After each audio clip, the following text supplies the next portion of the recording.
Hello everyone. So, ఇక్కడైతే చూసేసేయండి first మునక్కాయలు, ఇంకా కనకంబరాలు, మల్లె పువ్వులు అండ్ నెక్స్ట్ వచ్చేసి బొరుగులు, ఇంకా బనానాస్ అనమాట. సో, ఇవన్నీ మా అత్తమ్మ పంపించారు. సో, వేరే వాళ్ళు ఊరు నుండి వస్తుంటే మా అత్తమ్మ పంపించారనమాట. ఇక్కడ నేనే స్పూన్‌తో తీసుకొని తింటా ఉన్నాను. సో, ఆఫీస్ నుండి వచ్చి ఇంకా బాత్ చేసేసి ఇంకా ఏదైనా తిందామని చూసి ఇవి ఉన్నాయన్నమాట.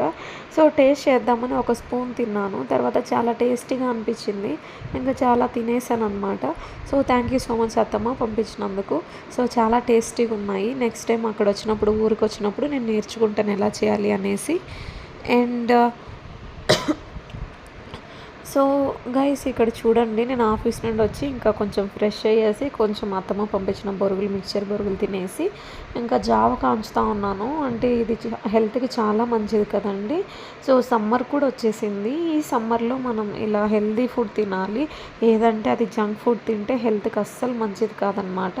సో ఇక్కడ నేను ప్రిపేర్ చేస్తూ ఉన్నాను. ఇంకా బేబీకి తినిపించేసి తర్వాత పొద్దున మనం కూడా తినచ్చు. నైట్ పెట్టేసుకొని పొద్దున తింటే చాలా మంచిది. అందులో మజ్జిగ కలుపుకొని తింటే ఇంకా మంచిది.